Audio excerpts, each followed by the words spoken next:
WB SSC group C এবং group D 2025 এর আমরা আজকের টপিক রয়েছে গণিত, যার সেট 2 দুটি সেট নিয়ে আমরা সেট নম্বর 2 অর্থাৎ আমরা আগে একটা সেট হয়ে গেছে, তোমরা দেখে নিতে পারো, উত্তর সহ পিডিএফ দেওয়া রয়েছে। ঠিক আছে, আর সব প্রশ্নগুলো কিন্তু কমন যোগ্য প্রশ্ন এবং গণিতের ক্লাস এটা 2 এবং এই যে প্রশ্নগুলো নেওয়া হয়েছে সেই প্রশ্নগুলো কিন্তু সবই 100% এক্সাম ওরিয়েন্টেড প্রশ্ন বা এই ধরনেরই আমাদের কিন্তু প্রশ্ন পরীক্ষায় আসবে এবং পরীক্ষায় আসার মতো টপ 15টি গুরুত্বপূর্ণ প্রশ্ন, যেগুলো সব কিন্তু এমসিকিউ টাইপ রয়েছে এবং তোমরা দেখতে চলো এবং অবশ্যই যদি তোমরা দেখো তোমাদের কত এই 15টি প্রশ্নের মধ্যে কত। এবং আমাদের এই গণিতের সঙ্গে সঙ্গে আমাদের জিকে এবং জিএস, জিকে এবং কারেন্ট অ্যাফেয়ার, জিকে এবং কারেন্ট অ্যাফেয়ার্স, এই জিকে এবং কারেন্ট অ্যাফেয়ার্স এর একটা সিরিজ চলছে আমাদের সেট 1 সেট 2 করে। আর গণিতের আমাদের একটি চলছে এবং আমাদের ইংরেজির একটা চলছে গ্রুপ সির জন্য। ইংরেজিতে কেবলমাত্র গ্রুপ সিতেই আছে, যার জন্য আমাদের গ্রুপ সির জন্যই আমাদের ইংরেজি, গ্রুপ ডিতে ইংরেজি নেই। তার আগে বলি, যারা ফার্স্ট টাইম চ্যানেলে ভিজিট করছেন তারা অবশ্যই চ্যানেলটিকে সাবস্ক্রাইব করে বেল আইকনকে প্রেস করে রাখবেন পরবর্তী আপডেট পাওয়ার জন্য। এবং যারা ফ্রি পিডিএফ নিতে চাও তারা কিন্তু অবশ্যই টেলিগ্রাম গ্রুপে জয়েন হয়ে যাবে, লিংক কিন্তু ডেসক্রিপশন বক্সে দেওয়া থাকবে। ঠিক আছে, তো চলো শুরু করা যাক। প্রথম প্রশ্ন কি রয়েছে দেখি। প্রথম প্রশ্ন রয়েছে 1 থেকে 16 মধ্যে মৌলিক সংখ্যাগুলির যোগফল কত। তাহলে 1 থেকে 16 মৌলিক সংখ্যাগুলি কি কি রয়েছে সেগুলো, তাহলে একের পর যে 1 থেকে 16, তাহলে 1 কিন্তু আমাদের মৌলিক সংখ্যা নয়, আবার যৌগিক সংখ্যাও নয়। তাহলে 1 এর পরে যে মৌলিক সংখ্যা সেটি হচ্ছে 2 এবং তারপরে যে রয়েছে সে হচ্ছে কিন্তু কি 2 এর পরে রয়েছে 3, তারপরে 5, তারপরে 7, তারপরে হচ্ছে 9 9 11, তারপরে হচ্ছে 13, 13 পরে 15 হবে না, 16 হবে না। তাহলে এইগুলো বলেছে, এই মৌলিক সংখ্যাগুলো তাহলে হচ্ছে 2 3 5 7 11 এবং 13, এগুলো হচ্ছে 1 থেকে 16 এর মধ্যে মৌলিক সংখ্যা রয়েছে এবং এদের বলছে যোগফল কত। তাহলে এদের যোগ করো, যোগফল কত হচ্ছে। তাহলে দেখো 5 আর 5 এ 10, 10 আর 17, 18 10 এ 28, 38 আর 3 এ 41, তাহলে 41। আমাদের একদম খুব সহজ প্রশ্ন, অপশন নাম্বার বি হবে কিন্তু সঠিক উত্তর। তাহলে এগুলোর মধ্যে সবচেয়ে কি আছে, মৌলিক সংখ্যাগুলির যোগফল হচ্ছে আমাদের 41। পরের প্রশ্নটি গাণিতিক নির্ণয় করো। গাণিতিক নির্ণয়টি কি রয়েছে দেখো। ঠিক আছে, গাণিতিক নির্ণয়টি কি রয়েছে যে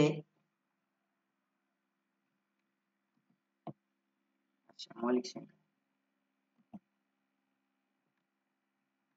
আচ্ছা, এই গাণিতিক নির্ণয়টি নির্ণয় করতে বলেছে, তাহলে কি হবে। আচ্ছা, আমাদের এখানে প্রশ্নটা কিন্তু ভুল রয়েছে, এই প্রশ্নটা কিন্তু ভুল রয়েছে। এইগুলো রয়েছে, এগুলোর গসাগু নির্ণয় করতে বলেছে। ঠিক আছে, এই প্রশ্নটা কিন্তু আমাদের ভুল রয়েছে। এই 5 এর 6, 3 এর 4, 2 এর 3, ঠিক আছে, এগুলোর কিন্তু কি করতে বলেছে, গসাগু নির্ণয় করতে বলেছে। এগুলোর গসাগু কত, ঠিক আছে, এগুলোর গসাগু কত। তাহলে আমরা গসাগু মানে কি, আমরা জানি যে ভগ্নাংশের গসাগু যদি হয় তাহলে আমাদের কি হয়, যেসব লব গুলা থাকে 5 আছে, 3 আছে এবং এই লাস্টেরটা 2 আছে, এর আমরা গসাগু করি। তাহলে এর যদি গসাগু হয় তাহলে এর গসাগু কত হবে, 1 হবে। এবং পরে রয়েছে 6 4 এবং হরগুলো, যেগুলো রয়েছে ভগ্নাংশের হরগুলো রয়েছে 6 4 3, এর লসাগু হবে কিন্তু কি কত, 12। ঠিক আছে, তাহলে দেখো আমাদের ভগ্নাংশের গসাগু করার নিয়ম হচ্ছে কি, যে লবগুলোর গসাগু এবং বাই হরগুলোর লসাগু। তাহলে লবগুলোর গসাগু কত রয়েছে 1 এবং হরগুলোর লসাগু কত রয়েছে 12। তাহলে সঠিক উত্তর হবে কিন্তু 1 এর 12, অপশন নাম্বার ডি হবে কিন্তু সঠিক উত্তর। নেক্সট দেখো, পরের প্রশ্ন কি রয়েছে। 11টি সংখ্যার গড় 30, প্রথম 5টি সংখ্যার গড় 25 এবং শেষের 5টি সংখ্যার গড় 28, ষষ্ঠ সংখ্যাটি কত। তাহলে দেখো 11টি সংখ্যার যদি আমি মোট দেখি, 11টি সংখ্যার মোট মান কত আছে, 11টি সংখ্যার মোট হবে কত, 11 × 30 মানে হচ্ছে কত, 330। ঠিক আছে, এরপর দেখো প্রথম 5টি সংখ্যার গড় দেওয়া রয়েছে 5, তাহলে ফার্স্ট 5টি, তাহলে প্রথম 5টি সংখ্যার গড় কত হবে, প্রথম 5টি সংখ্যার গড় হবে কত, এই সে গড় নয়, গড় দেওয়াই রয়েছে, তাহলে 5টি সংখ্যার মোট হবে 5 × 25। ঠিক আছে, তাহলে 5 25 125।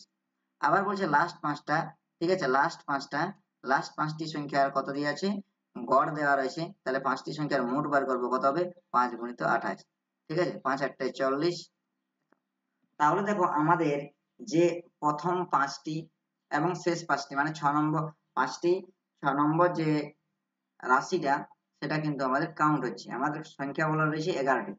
ঠিক আছে, তাহলে আমাদের 11তম, আমাদের কি বলেছে, ষষ্ঠতম সংখ্যাটি কত, ষষ্ঠতম সংখ্যাটি হবে আমাদের যে মোট মান রয়েছে 330 থেকে আমরা যদি এই 125 এবং 140 বাদ দিই তাহলে কিন্তু পাবো তাহলে 330 বিযুক্ত এটা যোগ করলে হবে তোমার 265। তাহলে সঠিক 5 5 এ 10 আর থেকে 7 6 13, তাহলে কত 65। তাহলে আমাদের ষষ্ঠ সংখ্যাটি হবে কিন্তু 65। ঠিক আছে।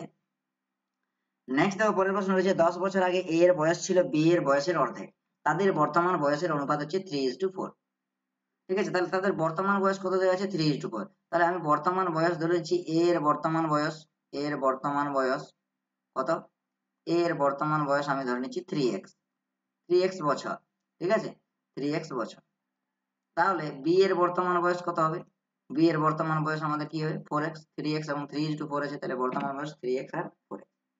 এখন বলছে 10 বছর আগে এ এর বয়স ছিল বি এর বয়সের অর্ধেক। তাহলে আমি দেখো এ এর বয়স এখন বর্তমান বয়স হচ্ছে 3x, তাহলে 10 বছর আগে কত হবে, 10 বছর আগে বয়স হবে কত, 10 কমে যাবে, তাহলে 3x - 10 বছর হবে। আর যদি আমার বি এরটা দেখি, বি এরটা 10 বছর আগে কত হবে 4x - 10। এখন সম্পর্কটা কি বলেছে, প্রথম লাইন 10 বছরে এ এর বয়স যা ছিল বি এর বয়সের অর্ধেক, এ এর বয়স যত ছিল সেটা কিন্তু বি এর বয়সের অর্ধেক। তাহলে এ এর বয়স এটা ছিল, এটা সমানে আমি বলতে পারি কি এই বি এর বয়সের অর্ধেক মানে বাই 2। ঠিক আছে, আর আর গুণ করো 6x - 20 সমান হচ্ছে 4x - 10। তাহলে 2x সমান কত হচ্ছে 10, তাহলে x সমান হবে কিন্তু 5। ঠিক আছে, কি বলেছে দেখো বর্তমানে তাদের মোট বয়স কত, বর্তমানে তাদের মোট বয়স বলতে বর্তমানে বয়স হচ্ছে তোমার কত 3x আর 4x। ঠিক আছে, তাহলে 3 এর জায়গায় 3 × 5 প্লাস 4 × 5। ঠিক আছে, তাহলে 3 × 5 = 15, 4 × 5 = 20, সেটা হবে কিন্তু 35 বা 35। সঠিক উত্তর অপশন রয়েছে 35, অপশন নাম্বার ডি তে আছে, সঠিক উত্তর হবে 35। নেক্সট দেখো কোন কাজ এ ও বি মিলে 12 দিনে কাজ শেষ করতে পারে, এ একা কাজটি 18 দিনে শেষ করতে পারে, ওই কাজটি বি একা শেষ করতে কতদিন সময় লাগে। তাহলে দেখো এ বি দুজনে মিলে করছে 12 দিনে, এ এবং বি দুজনে কত করছে 12 দিনে কাজটা শেষ করতে, অর্থাৎ 12 দিনে কাজ করছে মানে কত, এ বি একসঙ্গে 12 দিনে কাজ করে এক অংশ, কত করে এক অংশ, একদিনে কত করবে 1/12 অংশ। ঠিক আছে, একদিনে এ এবং বি দুজনে মিলে। কিন্তু বলছে যদি বলছে এ একা 18 দিনে শেষ করতে পারে, তাহলে এ আমাদের কি করে 18 দিনে কাজ করে এক অংশ, 18 দিনে করে এক অংশ। ঠিক আছে, একদিনে করবে কত 1/18। এখন কি বলছে দেখো এ যদি আমার a প্লাস বি এরা দুজনে 1/12 অংশ করে, তাহলে এর মানটা দেওয়া আছে এ করে একদিনে 1/18 অংশ, তাহলে বি কত করবে, তাহলে বি একদিনে করতে পারবে কত হবে, এই টোটাল থেকে এটা বাদ দিলে হবে, টোটাল হচ্ছে আমাদের a প্লাস বি করে 1/12 অংশ মাইনাস হচ্ছে 1/18। তাহলে দেখো এখানে কত হবে 36 লসাগু হবে, 3 × 12 = 36, 18 × 2 = 36, 1/36। তাহলে এই বি 1/36 অংশ করতে পারে একদিনে, 1/36 অংশ করতে পারে একদিনে।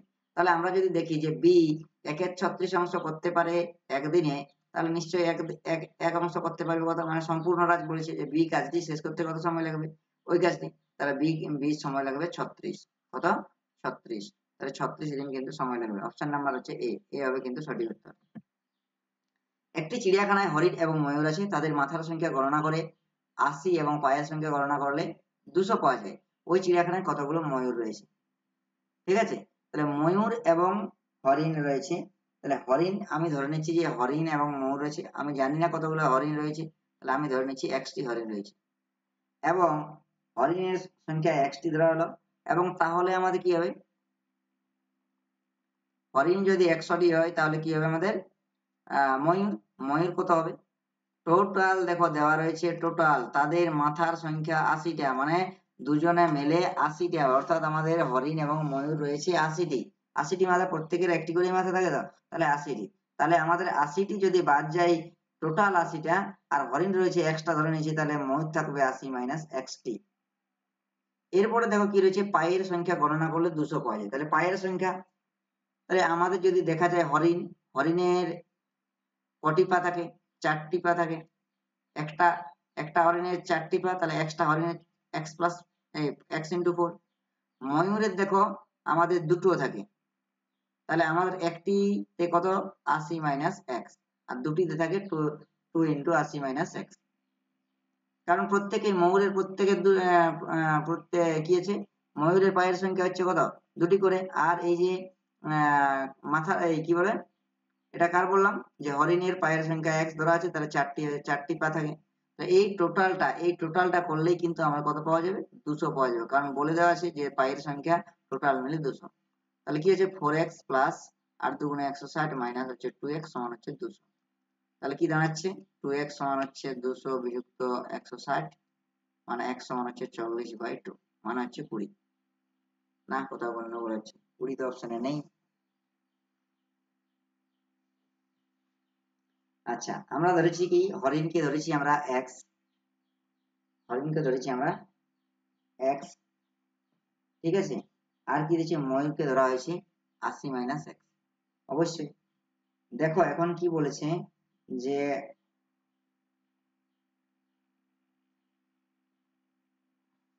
আচ্ছা কতগুলো ময়ূর রয়েছে, আচ্ছা ঠিক আছে ঠিক আছে। তাহলে x সমান হচ্ছে 20, x সমান 20। আচ্ছা ময়ূরের দেখো আমাদের রয়েছে 80 মাইনাস x, কত রয়েছে 80 মাইনাস x, ময়ূরের সংখ্যা হচ্ছে 80 মাইনাস x। তাহলে 80 থেকে আমরা যদি x বাদ দিই, x মানে 20, তাহলে হবে কত 60। ঠিক আছে, তাহলে অপশন নাম্বার সি হবে কিন্তু সঠিক উত্তর। দেখো এগুলো কিন্তু দেখে নেবে যে কার বার করতে বলছে, কতগুলো ময়ূর রয়েছে। ঠিক আছে, যেমন আমার এখানে কনফিউজ হয়ে গেছিলাম যে তাহলে x, তাহলে হরিণ হবে হয়তো, হরিণে আমরা ভাবছি মনে মনে, কিন্তু আমাদের অ্যাকচুয়ালি অপশন নেই, তখন আমাদের হলো। ঠিক আছে, তাহলে তোমরা প্রশ্নটাও কিন্তু তোমরা ভালো করে দেখবে। নেক্সট দেখো কি রয়েছে, একজন ব্যক্তি নৌকা চড়ে স্রোতের অনুকূলে 6 মিনিটে গিয়ে স্রোতের প্রতিকূলে 15 মিনিটে 1 কিমি করে মোট 2 কিমি পথ পেরোলেন, স্রোতের গতিবেগ কত? তাহলে দেখো আমাদের এই কোন একটা নদীতে, তাহলে আমার কি হবে, যদি নৌকা চলে কোন নদীতে, ঠিক আছে, বা স্রোতে, তাহলে আমরা কি পাবো, নৌকার একটা বেগ পাবো। নৌকার তো নির্দিষ্ট একটা বেগ থাকবে, তাহলে নৌকার বেগ যদি আমি ধরি x কিমি পার ঘন্টা, ঠিক আছে, x কিমি পার ঘন্টা। আর যদি স্রোতের বেগ, স্রোতেরও কিছু বেগ থাকবে, তাহলে স্রোতের বেগ সমান হবে কত, আমি ধরলাম y কিমি পার ঘন্টা। এরপর দেখো যদি স্রোতের অনুকূলে যায়, তখন নৌকার অনুকূলে নৌকার বেগ কত হবে, স্রোতের অনুকূলে নৌকার বেগ, তাহলে স্রোতের অনুকূলে নৌকার বেগ দাঁড়াবে কত, কারণ দুটোই যোগ হবে, অনুকূলে যাওয়া মানে স্রোতের বেগ যা আছে সেটা হবে, এবং নৌকার যে বেগ রয়েছে সেটা মিলিত হয়ে যাবে, তাহলে ওটা কত হবে, এত কিমি পার ঘন্টা। প্রতিকূলে যদি দেখি, প্রতিকূলে কত হবে, প্রতিকূলে নৌকার বেগ হবে কত, প্রতিকূলে যেতে হলে দেখো আমাদের স্রোতের অনুকূলে বেগ হচ্ছে x প্লাস ওয়াই। এবার প্রতিকূল মানে উপরে যেতে হবে, নদীর বেগ তুমি যদি কোনো একটা নদীর উপর দিকে দেখো, বিপরীত দিকে যাও, নদী যেদিকে বয়ে তার উপর দিকে, তাহলে কিন্তু আমাদের কি হবে, তুমি তখনই যেতে পারবে যদি আমাদের নৌকার বেগটা বেশি হয়, তবেই কিন্তু আমি উপরের দিকে উঠতে পারবো। তাহলে নৌকার বেগ নিশ্চয়ই বেশি বলে, তাহলে x মাইনাস ওয়াই, ঠিক আছে, বেগটা কমে যাবে, তাহলে x মাইনাস ওয়াই কিমি পার ঘন্টা। তাহলে এইটা হচ্ছে আমাদের কি, যে নৌকার অনুকূলে বেগ এবং প্রতিকূলে বেগ।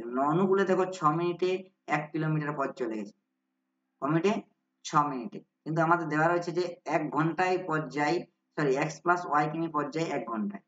তাহলে আমরা এরকম ভাবে লিখতে পারি যে নৌকাটি অনুকূলে, আমি অ দিয়ে লিখছি, নৌকাটি অনুকূলে 1 ঘন্টায় যায়, 1 ঘন্টায় যায় কত, x প্লাস ওয়াই কিমি। ঠিক আছে, এরপর দেখো তিনি ওই জায়গাটা প্রথমে অনুকূলে কত মিনিটে গিয়ে গেছে, 6 মিনিটে। আর 6 মিনিট যেহেতু আমার ঘন্টার সাথে রিলেশন আছে, তাহলে 6 মিনিট মানে কত ঘন্টা, 6/60 ঘন্টা। তাহলে 6/60 ঘন্টায় যায় x plus y by into হচ্ছে 6/100, 6×10=60, 6/60 মানে 6×10=60, তাহলে x প্লাস ওয়াই বাই 10। এইটা হলো কিন্তু আমার কি, এর পথ, যে 6 মিনিটে পথটা যায়, এতটি পথ কিন্তু যায়, এত কিমি পথ যায়। আবার দেখো কি বলেছে, আবার যদি কি দেখি, যে আমাদের কি, দেখো কি রয়েছে যে প্রতিকূলে, এরপর প্রতিকূলে যাচ্ছে একই রকম ভাবে, প্রতিকূলে x প্লাস ওয়াই কিমি বা 1 ঘন্টায় যে x মাইনাস ওয়াই কিমি, তাহলে আমাদের কত হবে, প্রতি কিমিলে যেতে 15 মিনিট সময় লাগছে, তাহলে 15 মিনিট মানে কত ঘন্টা, তাহলে 15/60 ঘন্টা, তাহলে 15/60 ঘন্টা যেতে কত পথ যাবে, x মাইনাস ওয়াই ইন্টু 15/60। ঠিক আছে, 4×15=60 মানে x মাইনাস ওয়াই বাই 4, এইটা সমান হবে কিন্তু কত, 15, সরি 4, আর গুণ করলে হবে, এটার সাথে সময় নেই, তো x মাইনাস ওয়াই বাই 4। ঠিক আছে, এখন দেখো আমাদের কি রয়েছে, তাহলে নৌকার কতটা পথ যাচ্ছে, এই 6 মিনিটে পথ যায় কত, x প্লাস ওয়াই, 6 মিনিটে পথ যায় কত, এদিক হচ্ছে আমরা 6 মিনিটে পথ যাচ্ছে কিন্তু x প্লাস ওয়াই বাই 10, এত কিমি পথ যাচ্ছে, কিন্তু বলে দেওয়া আছে যে উনি 1 কিমি পথ যাচ্ছে, তাহলে x প্লাস ওয়াই সমান 10। আবার দেখো কি বলেছে, যে আমাদের পরবর্তী অনুকূলে তার কত যাচ্ছে, কত কিমি পথ যাচ্ছে, সেখানেও কিন্তু 1 কিমি পথ যাচ্ছে, তাহলে x মাইনাস ওয়াই বাই 4 সমান হচ্ছে 1। তাহলে x মাইনাস ওয়াই সমান 1। এই দুটোকে যদি আমরা করি x প্লাস ওয়াই সমান 10, x মাইনাস ওয়াই সমান 4। ঠিক আছে, কি বার করতে বলেছে দেখো, কার বেগ, স্রোতের বেগ। স্রোতের বেগ কাকে ধরে নিচ্ছে, y, তাহলে y এর মান বার করলে হবে। তাহলে দেখো আমাদের এটা মাইনাস করে দিচ্ছি, আমরা বিয়োগ করছি, তাহলে মাইনাসটা প্লাস, এটা প্লাসটা মাইনাস। তাহলে x x কেটে গেল, 2x সমান হবে 2x সমান হবে 14, এই 14 নয় 6, 2x সমান 14, x সমান হবে 3, 2x সমান 6, তাহলে x সমান হবে 3। তাহলে আমাদের সঠিক উত্তর 3, তাহলে অপশন নাম্বার এ রয়েছে, তাহলে অপশন নাম্বার এ হবে কিন্তু সঠিক উত্তর। পরের প্রশ্ন দেখো কি রয়েছে, 6 7 স্টার মার্ক 9। তাহলে এই জায়গাটায় কত বসালে 9 দ্বারা বিভাজ্য হবে? তাহলে 9 দ্বারা বিভাজ্যতার নিয়ম, 9 দ্বারা বিভাজ্যতার নিয়ম যদি টোটাল অঙ্কের সমষ্টি বিভাজিত হয়, অঙ্কের সমষ্টি যদি বিভাজিত হলে 9 দ্বারা বিভাজ্য হবে। তাহলে অঙ্কের সমষ্টি করি 6 9 9 6 7 6 13, 13 আর 9 আছে 21। তাহলে 21 এর সাথে এই তিনটি যোগ করলে কোনটা 9? 1 যোগ করলে কিন্তু 24 হবে। 21 এর সাথে 1 যোগ করলে 24, তাহলে কিন্তু 9 দ্বারা বিভাজ্য নয়। 21 এর সাথে যদি 5 যোগ করি, তাহলে 21 আর 5 হচ্ছে 21 আর 5 হচ্ছে 26, 21 আর 5 হচ্ছে 26, আর 21 ইনটু 3 সেটা হবে কিন্তু 24। ঠিক আছে, তাহলে দেখো আমাদের কিন্তু হচ্ছে না, আমাদের ভুল আছে কি, 9 7 16, আচ্ছা এটা 22 হবে। 9 7 16, 16 আছে 22 হবে। 22 এর সাথে 1 যোগ করলে হবে কিন্তু 23, 23 কিন্তু 9 দ্বারা বিভাজ্য নয়। 22 আর 5 হবে 27, আর 22 আর 3 25। তাহলে দেখো এগুলোর মধ্যে কোনটি আমাদের বিভাজ্য হবে? এই 27 বিভাজ্য হবে। তাহলে আমাদের নিশ্চয়ই ওই জায়গায় কত বসবে, এই স্টারের জায়গায় আমাদের কিন্তু 5 বসবে। সঠিক উত্তর হবে অপশন নাম্বার বি, 5। পরের প্রশ্ন দেখো কি রয়েছে, একটি পিতলে তামা ও দস্তার অনুপাত 6:1। ওই পিতলে 35 কেজি নিলে আরো কত কেজি দস্তা মেশাতে মিশ্রণে তামা এবং দস্তার অনুপাত হবে 2:3। তাহলে পিতলের তামা ও দস্তার অনুপাত, এবার কত কেজি পিতল রয়েছে, টোটাল আমাদের পিতল রয়েছে 35 কেজি। তাহলে 35 কেজির মধ্যে আমরা যদি দেখি, 35 কেজির মধ্যে কত পাবো আমরা, যে পিতল কত, 35 কেজির মধ্যে পিতল পাবো কত, আমি 35 গুণিত পিতলের ভাগার কত, তামার ভাগার কত, সরি পিতল নেক্সচার তামা, তামা তামার ভাগার কত হবে, 35 গুণিত 6/7, 5 7 35, মানে 5 চক 30 কেজি। তাহলে আমাদের তামা আছে কত, 35 কেজি। তাহলে তামা হচ্ছে দস্তা হবে কত, এই যে টোটাল 35 বলে 35 থেকে 5 বিয়োগ করলে হবে, বা 35 ইন্টু 1/7 যা করবে, তাহলে হবে কিন্তু 5 কেজি। তাহলে 30 কেজি এবং 5 কেজি। এরপর বলছে দেখো, এই আমরা 35 কেজির মধ্যে পেয়ে গেলাম তামা এবং দস্তা। এই তামার সঙ্গে বলছে তামার সঙ্গে আর কত কেজি দস্তা মেশালে, তাহলে আমি ধরছি যে 1 কেজি দস্তা মেশালে। তাহলে তামা ছিল 30, আর দস্তা হয়েছে কত, 5। এর সাথে দস্তার সঙ্গে আমি কি মেশানো হলো, ধরে নিচ্ছি যে 1 কেজি মেশানো হলো, তখন তাদের অনুপাত হয়ে যাচ্ছে 2:3, মানে হচ্ছে 2/3। 2 15 2 15 2 30, আর যদি গুণ করা হয় তাহলে 5x প্লাস x সমান হচ্ছে 3 15 45। তাহলে 5x, এটা 5 প্লাস x নাকি, 5 প্লাস x সমান হচ্ছে 45। ঠিক আছে, তাহলে x সমান হবে কত, x সমান হবে কিন্তু x সমান হবে 45 বিযুক্ত 5, 45 বিযুক্ত 5 মানে হচ্ছে 40, x এর মান হবে কিন্তু 40। তাহলে কত কেজি মেশাতে হবে, কিন্তু 40 কেজি আমাদের কিন্তু মেশাতে হবে। পরের প্রশ্ন দেখো কি রয়েছে, পরের প্রশ্ন কি রয়েছে, দেখো একটি কাপড় 80 টাকায় বিক্রি করায় 25% বা 25% লাভ হলো, কাপড়টির ক্রয় মূল্য কত? তাহলে আমার 25% লাভ, 25% লাভ কথার অর্থ কি, 100 টাকা যদি ক্রয় মূল্য হয়, তাহলে বিক্রয় মূল্য হবে 125 টাকা, বিক্রয় মূল্য, আর এটা হচ্ছে ক্রয় মূল্য। তাহলে দেখো বিক্রয় মূল্য যদি 125 টাকা হয়, ক্রয় মূল্য 100 টাকা, আমাদের এইটা 80 টাকায় বিক্রি করেছে, মানে বিক্রয় মূল্য দেওয়া আছে, তাহলে 80 জায়গায় এটা। বা যদি ডাইরেক্ট করে একেবারে বিক্রয় মূল্য থেকে ক্রয় মূল্য বার করতে হয়, তাহলে বিক্রয় মূল্য ইনটু আমাদের কি হবে, যে লাভ করেছে মানে 125/100 উল্টো হবে, মানে 100/125। তাহলে হবে দেখো 4 20 80, ঠিক আছে, আচ্ছা 80 এইটাকে করে দিই আগে, 25, 4 25 100, 5 25 100, আর 5 16 80। তাহলে 4 ইন্টু 16 ইন্টু 4 মানে 4 16 64 টাকা। ঠিক আছে, 64 টাকা কাপড়টির ক্রয় মূল্য হচ্ছে কিন্তু 64 টাকা। নেক্সট দেখো কি বলেছে, কোন পরীক্ষায় অঙ্কে পাস করেছে 65%, বাংলায় পাস করেছে 55%, এবং উভয় বিষয়ে 25% ফেল করায় শতকরা কতজন পাস করেছেন? তাহলে আমরা দেখো এখানে পাস করেছে, তাহলে ফেল করেছে কতজন, কিসে, অঙ্কে, অঙ্কে বা গণিতে। তাহলে অঙ্কে আমাদের কত, তাহলে অঙ্কে পাস করেছে 65%, তাহলে অঙ্কে ফেল করেছে কত পার্সেন্ট? 100 বিযুক্ত 65, তাহলে আমাদের কত হবে? 35%। কত পার্সেন্ট? 35%। এরপর দেখো বাংলায় পাস করেছে, কিসে পাস করেছে? বাংলায়। ঠিক আছে, বাংলায় পাস করেছে কত? 35%, তাহলে বাংলায় ফেল করেছে কত? এই 55% পাস করেছে, তাহলে ফেল করেছে কত? 100 বিযুক্ত 55, তাহলে কত হবে আমাদের? কিন্তু 45%। এবং উভয় বিষয়ে ফেল করেছে, কি বিষয়ে? উভয় বিষয়ে ফেল করেছে আমাদের কত পার্সেন্ট? 25%। উভয় বিষয়ে ফেল করেছে আমাদের 25%।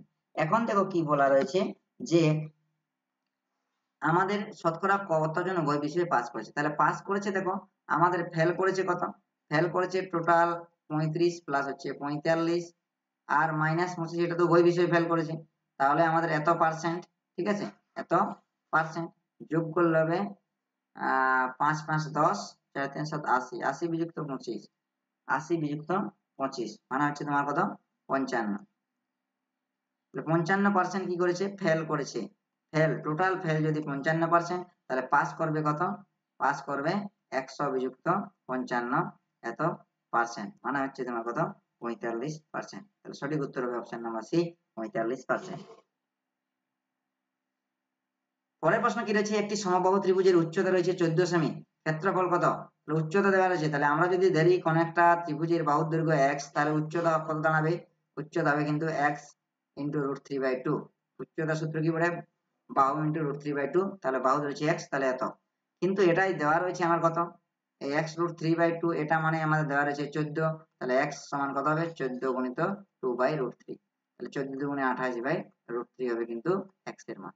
অর্থাৎ আমরা বাহুর দৈর্ঘ্য পেলাম এত। তাহলে তারপর কি বলেছে? বাহুর দৈর্ঘ্য যখন এত হলো যে x, তাহলে আমার ক্ষেত্রফল নির্ণয় করতে আর কোনো অসুবিধা নেই। সমবাহু ত্রিভুজের ক্ষেত্রফল সমান কি বলে? বাহুর স্কয়ার। সমবাহু ত্রিভুজের ক্ষেত্রফল সমান কত হবে? বাহু স্কয়ার। তাহলে বাহু বলতে কত? 28/√3 তার স্কয়ার, তাহলে 28 এর স্কয়ার কত হবে? 28 এর স্কয়ার যদি আমরা দেখি, তাহলে 8 8 64, মানে হবে তোমার 196, নাকি?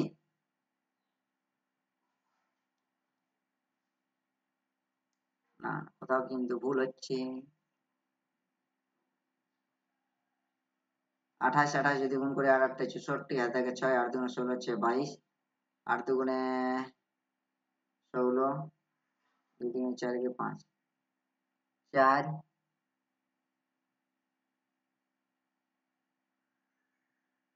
6 2 8, 784, তাহলে এটা হবে কিন্তু 784, 784/3, 784/3 হবে। অপশনে তো একটাও নেই। দেখো কি রয়েছে আমাদের? বাহু স্কয়ার। আচ্ছা, আমাদের উচ্চতা সমান √3/2, ঠিক আছে। বাহু হচ্ছে x যদি ধরি, তাহলে উচ্চতা এত, তাহলে উচ্চতা দেওয়া রয়েছে আমার এত। আচ্ছা, এই প্রশ্নটা আমার সম্ভবত এই অপশন নেই, মানে আমার এটা 14√3 হলে কিন্তু হয়ে যাবে। না, 14√3 হলেও তো হবে না।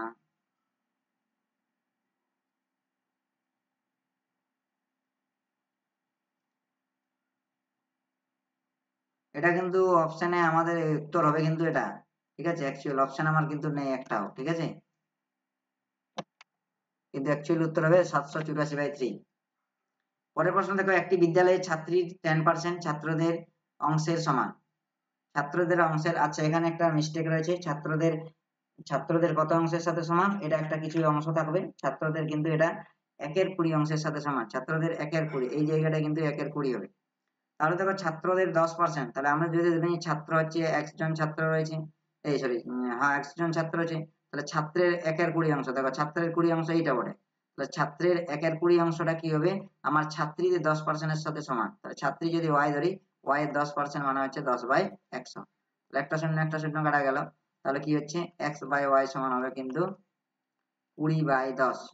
ঠিক আছে, তাহলে x/y সমান হবে 2:1। সঠিক উত্তর হচ্ছে x, মানে আমরা বালক ধরেছি। ঠিক আছে, তাহলে সঠিক উত্তর হবে অপশন নাম্বার বি। নেক্সট দেখো কি রয়েছে? 4500 টাকা নিয়ে একটি দোকান খুললো।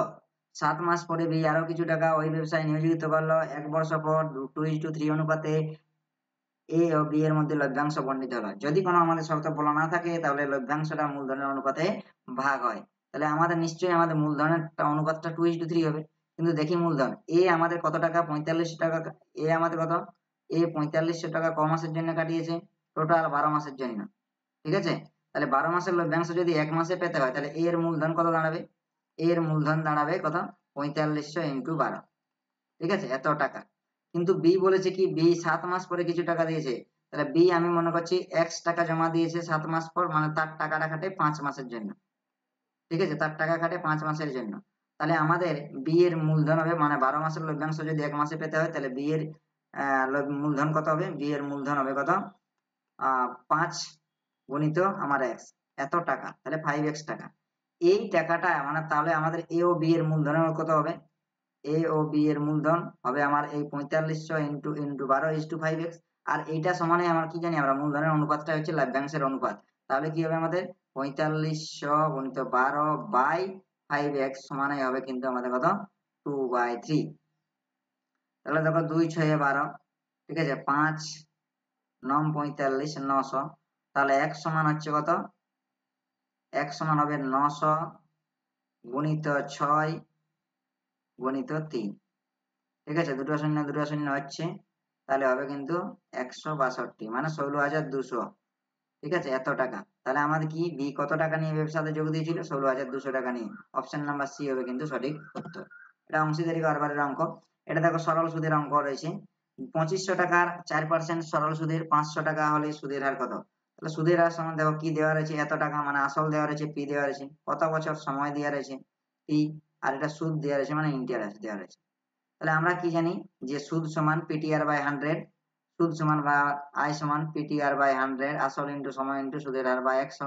বা এটাকে যদি আমি ডাইরেক্ট করি সুদের হার, তাহলে আর সমান কত হবে? সুদের হার আর সমান হবে সুদ ইন্টু 100, আয় ইন্টু 100 বাই হচ্ছে আসল ইন্টু সময়। তাহলে দেখো আয় মানে কত দেওয়া আছে? সুদ দেওয়া রয়েছে 500 টাকা, তাহলে 500 টাকা ইন্টু 100 বাই হচ্ছে আসল সমান কত? 2500 গুণিত হচ্ছে সময় সমান 4 বছর। দুটো শূন্য কাটা গেল, 25 2 50, মানে 20, 4 5 20, তাহলে আর এর মান কত হলো? 5, তাহলে আর সমান হচ্ছে 5%, ঠিক আছে।